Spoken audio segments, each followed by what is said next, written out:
Hello friends, welcome to my channel. ఈరోజు వీడియోలో వచ్చేసి మునక్కాయ నిలువ పచ్చడి రెసిపీని అయితే మీతో షేర్ చేసుకోబోతున్నానండి. చూడండి, చూస్తుంటేనే నోట్లో నీళ్ళు ఊరుతున్నాయి. ఎంత టేస్టీగా వచ్చిందండి ఈ నిలువ పచ్చడి అనేది. అలాగే ఈ వీడియోని ఎవరైనా కొత్తగా చూస్తా అంటే నా ఛానల్ని సబ్స్క్రైబ్ చేయండి, లైక్ చేయండి, షేర్ చేయండి. ఇలాంటి మరికొన్ని ఇంట్రెస్టింగ్ వీడియోస్ కోసం నా ఛానల్ని సపోర్ట్ చేయండి. ఈ మునక్కాయలో ఎన్నో హెల్త్ బెనిఫిట్స్ అయితే ఉన్నాయండి. ఇలా ప్రిపేర్ చేసి పెట్టుకుంటే సంవత్సరమైనా నిలువ ఉంటుందండి. ఈ మునక్కాయలో vitamin A, vitamin C, calcium, antioxidants పుష్కలంగా ఉంటాయండి. ఈ మునక్కాయలు తీసుకోవడం వల్ల ఇమ్యూనిటీ పవర్ అనేది పెంచుతుందండి. ఇప్పుడు లేట్ చేయకుండా రెసిపీని అయితే ప్రిపేర్ చేసుకుందామండి. ఫస్ట్ 1/2 కిలో మునక్కాయలు అయితే తీసుకొని కట్ చేసుకొని బాగా వాష్ చేసుకోవాలండి. ఈ మునక్కాయలను అయితే వాష్ చేసుకున్న తర్వాత పక్కన పెట్టుకోవాలి. ఆ తర్వాత చింతపండునైతే తీసుకోవాలండి. పెద్ద నిమ్మకాయ సైజ్ అంతా చింతపండునైతే తీసుకొని బాగా వాష్ చేసుకోవాలండి. ఇలా వాటర్ వేసుకొని 2-3 టైమ్స్ వాష్ చేసుకోవాలండి.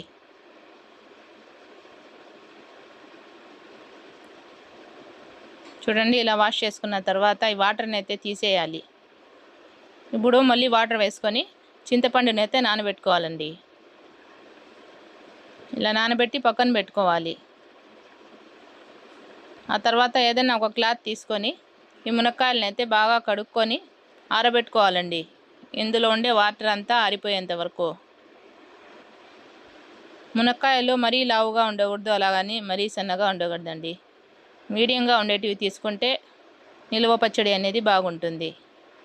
చూడండి, ఇలా క్లాత్తో తుడిచేస్తే బిన్నె ఆరిపోతాయండి ఈ మునక్కాయలు అనేటివి. మునక్కాయలు మన డైట్లోకి తీసుకుంటే ఎముకలు బలంగా ఉంటాయండి. తుడుచుకొని కొంతసేపు ఫ్యాన్ కింద అయితే పెట్టుకోవాలండి. ఇలా పల్చగా పెట్టి ఫ్యాన్ కింద పెట్టుకోవాలి. ఆ తర్వాత ఈ చింతపండు రసాన్ని అయితే తీసుకోవాలండి. చింతపండు అయితే నానిపోయింది. చూడండి, మీ దగ్గర టైం లేదు అంటే కొంచెం గోరువెచ్చగా ఉండే నీళ్ళనే వేసి పెట్టుకుంటే బిన్నె నానిపోతుందండి చింతపండు అనేది. ఇప్పుడు స్ట్రైనర్ పెట్టుకొని ఇంకొక గిన్నెలో ఈ చింత రసాన్ని అయితే తీసుకోవాలండి. చూడండి, ఇలా అంతా వేసుకోవాలి. ఇలా వేసుకున్న తర్వాత ఇలా కలుపుకుంటా ఉంటే చింతరసం అనేది గిన్నెలోకి వచ్చేస్తుందండి. ఈ మునక్కాయల్లో విటమిన్ సి పుష్కలంగా ఉండడం వల్ల ఇమ్యూనిటీ పవర్ అనేది పెంచుతుందండి బాడీలో. ఈ మునక్కాయ తినడం వల్ల షుగర్ లెవెల్స్ అనేటివి కంట్రోల్లో ఉంటాయండి. చూడండి, ఇలా చింతరసం అంతా తీసుకున్న తర్వాత ఇంకొంచెం వాటర్ని యాడ్ చేసుకొని బాగా ఇలా ప్రెస్ చేసుకుంటే అంతా వచ్చేస్తుందండి చింతరసం అనేది. చూడండి, ఇలా చింతరసాన్ని అంతా తీసుకోవాలండి. తీసుకొని ఇదంతా బాగా ఒకసారి కలుపుకోవాలి. ఒకే కన్సిస్టెన్సీలో ఉంటుంది. ఆ తర్వాత స్టవ్ మీద పెట్టుకొని ఈ చింతరసాన్ని అయితే ఉడికించుకోవాలండి.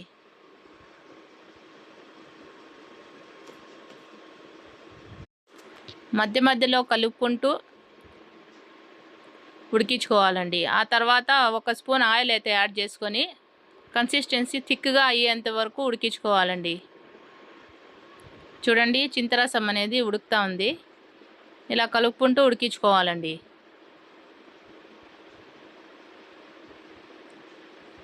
చూడండి, కన్సిస్టెన్సీ అనేది థిక్గా అయిపోయింది. ఇలా వస్తే సరిపోతుందండి.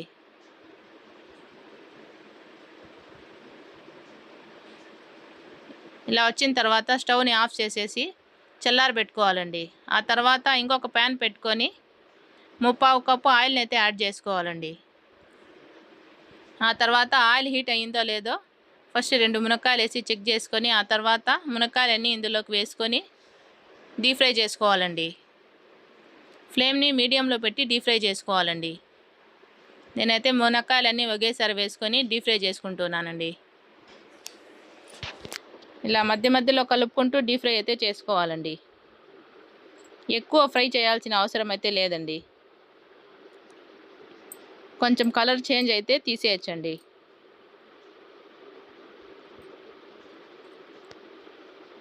చూడండి ఇలా మధ్య మధ్యలో కలుపుకుంటూ డీప్ ఫ్రై అయితే చేసుకోవాలండి.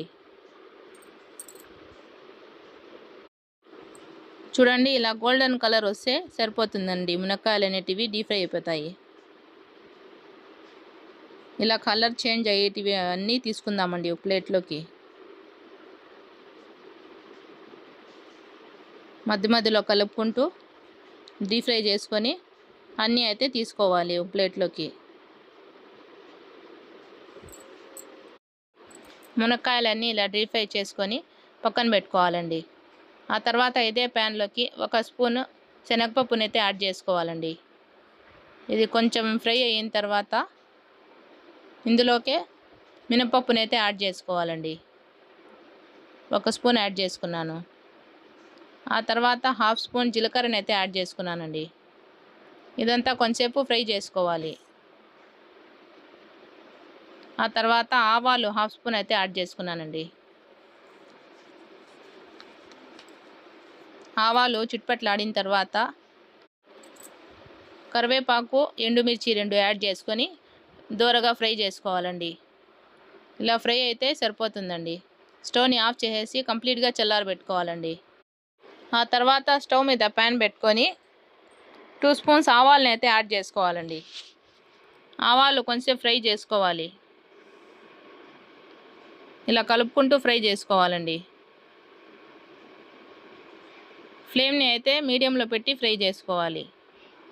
చూడండి ఆవాలు అయితే ఫ్రై అయిపోయినాయి. ఒక ప్లేట్లోకి అయితే తీసుకుందామండి. ఆ తర్వాత అదే ప్యాన్లోకి మెంతులు అయితే తీసుకోవాలండి. 1 స్పూన్ మెంతుల్ని అయితే యాడ్ చేసుకొని ఫ్రై చేసుకోవాలి. ఇది గోల్డెన్ కలర్ వచ్చేంత వరకు ఫ్రై చేసుకోవాలండి. చూడండి ఇలా ఫ్రై అయితే సరిపోతుంది. ఆ తర్వాత ఇదే ప్లేట్లోకి అయితే యాడ్ చేసుకుందామండి. ఇది కొంచెం చల్లారిన తర్వాత ఒక మిక్సీ జార్ తీసుకొని అందులోకి ఆవాలు, మెంతులు వేసుకొని ఫైన్ పౌడర్ లాగా అయితే చేసుకోవాలండి. చూడండి మిక్సీకి వేసుకున్న తర్వాత ఇలా ఫైన్ పౌడర్ లాగా అయింది. సైడ్లోకి అయితే పెట్టుకోవాలండి. కొన్ని వెల్లుల్లి అయితే పొట్టు తీసుకొని సైడ్లోకి అయితే పెట్టుకోవాలండి.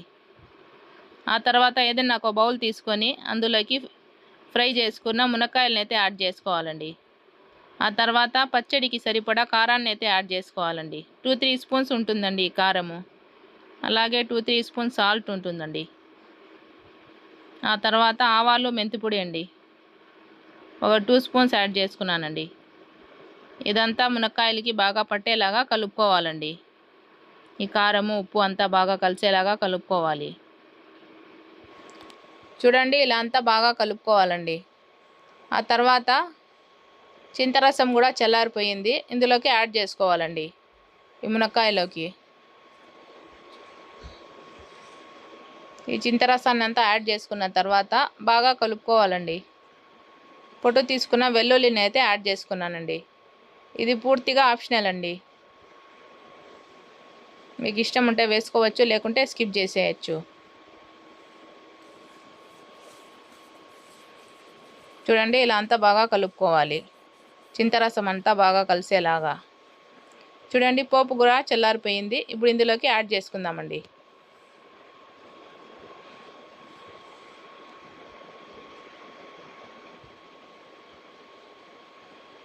ఇలా అంతా వేసుకున్న తర్వాత బాగా కలుపుకోవాలండి. ఈ ఆయిల్ అంతా మిక్స్ అయ్యేలాగా బాగా కలుపుకోవాలి. అంతేనండి, సంవత్సరం అంతా నిల్వ ఉండే మునక్కాయ నిల్వ పచ్చడి అయితే రెడీ అయిపోయిందండి. పోపు కొంచెం గోరువెచ్చగా అయిన తర్వాత వెల్లుల్లిని అయితే యాడ్ చేసుకోవాలండి. ఆ క్లిప్ అయితే మిస్ అయింది. ఎప్పుడూ బయట నుంచి తెచ్చే కన్నా ఇలా ఇంట్లోనే ప్రిపేర్ చేసుకోండి. టేస్టీగా ఉంటుంది, అలాగే హెల్తీగా ఉంటుందండి. చూడండి ఇలా కలుపుకున్న తర్వాత ఒక నైట్ అంతా సైడ్లోకి అయితే పెట్టుకున్నానండి. చూడండి మార్నింగ్ అయితే ఇలా ఉంది. ఆయిల్ బాగా పైకి తేలి ఇలా ఉంది. మీకు ఈ ఆయిల్ సరిపోదంటే ఇంకొంచెం ఆయిల్ని వేడి చేసుకొని యాడ్ చేసుకోవచ్చండి. నేనైతే వెయ్యలేదు, ఇదే ఆయిల్ అయితే సరిపోతుందండి. ఇప్పుడు ఒకసారి అంతా బాగా ఈ నిలువ పచ్చడిని కలుపుకోవాలండి. కలుపుకొని ఏదైనా ఒక ఎయిర్ కంటైనర్ జార్ తీసుకొని అందులోకి వేసి పెట్టుకోవాలండి. ఇలా వేసి పెట్టుకుంటే సంవత్సరం అంతా నిలువ ఉంటుందండి. ఈ రెసిపీ కనుక మీకు నచ్చినట్లయితే ట్రై చేయండి. ఎలా వచ్చింది ఏమి అనేసి కామెంట్లో తెలియజేయండి. ప్లీజ్ అండి ఒక లైక్ చేయండి. మీ ఒక లైక్ వల్ల ఈ వీడియో అనేది ఇంకొంతమందికి షేర్ అవుతుంది. అలాగే ఈ వీడియోని ఎవరైనా కొత్తగా చూస్తా అంటే నా ఛానల్ని సబ్స్క్రైబ్ చేయండి, లైక్ చేయండి, షేర్ చేయండి. ఇలాంటి మరికొన్ని ఇంట్రెస్టింగ్ వీడియోస్ కోసం నా ఛానల్ని సపోర్ట్ చేయండి. అంతేనండి, ఎంతో ఎమ్మీగా మునక్కాయ నిలువ పచ్చడి రెసిపీ అయితే రెడీ అయిపోయిందండి.